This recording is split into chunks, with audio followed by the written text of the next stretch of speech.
नमस्कार. श्री स्वामी समर्थ. श्री स्वामी समर्थ महाराजांच्या कृपेने तुमच्या सर्व चांगल्या इच्छा आकांक्षा पूर्ण होत हीच महाराजांचरणी प्रार्थना. हिंदू धर्मामध्ये अक्षय तृतीया सणाला विशेष महत्त्व आहे. या दिवशी धनवृद्धीसाठी माता लक्ष्मीची पूजा केली जाते आणि मौल्यवान वस्तूंची देखील खरेदी केली जाते. पण अक्षय तृतीया हा सण फक्त धनवृद्धीसाठी माता लक्ष्मीची पूजा करणे, मौल्यवान वस्तूंची खरेदी करणे इथपर्यंतच मर्यादित नाही, तर आपण अक्षय तृतीयेला आपल्या पूर्वजांच्या स्मृतींना उजाळा देण्यासाठी हा दिवस अत्यंत महत्त्वाचा आहे. अक्षय तृतीयेला आपल्या पितरांचे स्मरण करून त्यांच्या फोटोचे पूजन केले जाते आणि पितरांच्या स्मरणात मातीचा घडा पाण्याने भरून तो दान केला जातो. यामुळे आपले पितृ संतुष्ट होतात. आपल्या पितरांच्या स्मरणार्थ दान, धर्म, हवन अशा गोष्टी पितरांना उद्देशून केल्या तर त्याचे फळ अक्षय टिकणारे असते. त्यामुळे आपण अक्षय तृतीयेला आपल्या पितरांचे स्मरण करायचे आहेत आणि काही सेवाही करायच्या आहेत आणि त्यासोबतच काही साधे सोपे उपायसुद्धा आपण अक्षय तृतीयेला करायचे आहेत, ज्यामुळे आपले पितृ संतुष्ट होऊन आपल्याला आशीर्वाद देतील आणि आपल्या मागे असणारा प्रखर अशा पितृदोष निघून जाण्यास मदत होणार आहे. तर मैत्रिणींनो, अक्षय तृतीये दिवशी आपल्या पितरांना स्मरून कोणकोणत्या सेवा उपाय करायचे आहेत ते आपण आजच्या व्हिडिओमध्ये जाणून घेणार आहोत. तर व्हिडिओ स्किप न करता शेवटपर्यंत नक्की बघा. नमस्कार मैत्रिणींनो, मी सारिका भक्ती विश्वमध्ये तुमचे मनापासून स्वागत करते. अक्षय तृतीया हा दिवस 3.5 शुभ मुहूर्तापैकी एक आहे. अक्षय तृतीये दिवशी आपल्या पितरांना स्मरून काही सेवा आणि उपाय करायचे आहेत, ज्यामुळे आपले पितृ संतुष्ट होऊन आपल्याला आशीर्वाद देतील.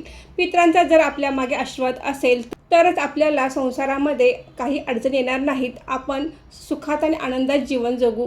परंतु जर प्रखर असा पितृदोष असेल आणि आपले पितृ जर असंतुष्ट असतील, आपल्या कोणत्याही कार्यात आपल्याला यश मिळणार नाही, अडीअडचणींना सामोरे जावे लागेल. त्याचबरोबर आपल्या मुलामुलींचे लग्न होण्यात अडचणी येतील किंवा लग्न झाल्यानंतर देखील मूलबाळ होण्यासाठी अडचणी येतील. तर आपण प्रखर अशा पितृदोषातून मुक्ती मिळवण्यासाठी अक्षय तृतीयेला आपले पितृ संतुष्ट होण्यासाठी काही खास उपाय करायचे आहेत. त्याचबरोबर काही सेवाही करायची आहेत. अक्षय तृतीयेला सकाळी लवकर उठायचं आहे आणि आपले घर अंगण स्वच्छ करायचं आहे. अक्षय तृतीये दिवशी कोणती महत्त्वाची कामे आपण करायची आहेत याचा व्हिडिओ मी काल अपलोड केला आहे, तो तुम्ही बघू शकता. अक्षय तृतीयेला फक्त पितरांसाठी काय सेवा करायची आहे ते आपण आजच्या व्हिडिओमध्ये जाणून घेणार आहोत. तर अक्षय तृतीये दिवशी सकाळी लवकर उठल्यानंतर आपण आंघोळ केल्यानंतर घराच्या दक्षिण दिशेला बसून आपण पितृस्तुती, पितृअष्टक किंवा पितृस्तोत्र यापैकी एक कोणतेही म्हणू शकता किंवा तीनही म्हणणार असाल तरी देखील चालेल. आपल्या पितरांना नमस्कार करून त्यांचा आशीर्वाद घ्यायचा आहे. त्यानंतर दुपारी 12च्या आत आपल्याला कावळ्याला घास ठेवायचा आहे.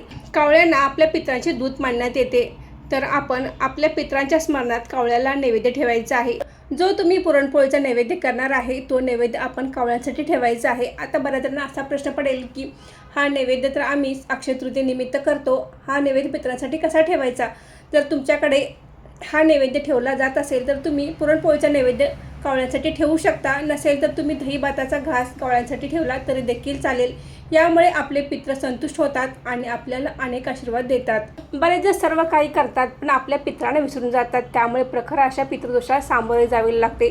त्यामुळे आपण आवर्जून या दिवशी कावळ्यांना नैवेद्य ठेवायचा आहे आणि पितरांच्या स्मरणार्थ अन्नदान देखील करायचं आहे. आपल्या पितरांच्या स्मरणात केलेली ही छोटी सेवासुद्धा तुमच्या आयुष्यामध्ये मोठा बदल घडवू शकते. तर आवर्जून आपण कावळ्याला घास ठेवायचा आहे. त्याचबरोबर आपल्या आसपास कोणी पिंपळाची झाडं असेल तर आपण या दिवशी पिंपळ्या झाडाला जल अर्पण करायचं आहे. पण हे जल अर्पण करत असताना एखाद्या तांब्याच्या भांड्यामध्ये पाणी घ्यायचं आहे. त्यामध्ये थोडेसे दूध, साखर, मध, काळे तीळ आणि दही घ्यायचं आहे आणि हे आपण पिंपळा झाडाला अर्पण करायचं आहे. पिंपळा झाडाला हे जल अर्पण करत असताना आपण दक्षिणेकडे तोंड करून उभे राहायचं आहे आणि जल अर्पण करायचं आहे. त्याचबरोबर आपण ओम नमो भगवते वासुदेवाय या मंत्राचा जप करायचा आहे.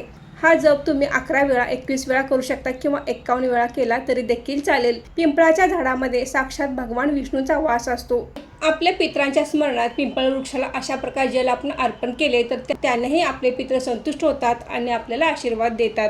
त्याचप्रमाणे अक्षय तृतीयेच्या सायंकाळी आपण दक्षिण दिशेला एक दिवा आपल्या पितरांसाठी लावायचा आहे. त्याचबरोबर आपण अक्षय तृतीये दिवशी उन्हाळ्यासाठी छत्री, चप्पल देखील दान करू शकता, वस्त्रदान करू शकता. अन्नदान, आंबेदान देखील आपल्या पितरांच्या स्मरणार्थ करू शकता. यामुळे नक्कीच आपला प्रखर असा पितृदोष टाळण्यासाठी मदत होईल आणि आपले पितृ आपल्याला अनेक आशीर्वाद देतील. तर मैत्रिणी, आजचा व्हिडिओ येथे थांबवते. आजची माहिती कशी वाटली कमेंट करून नक्की सांगा. व्हिडिओ आवडल्यास व्हिडिओ लाईक करा, शेअर करा आणि सारिका भक्ती विश्व या यूट्यूब चॅनल सबस्क्राईब करा. धन्यवाद.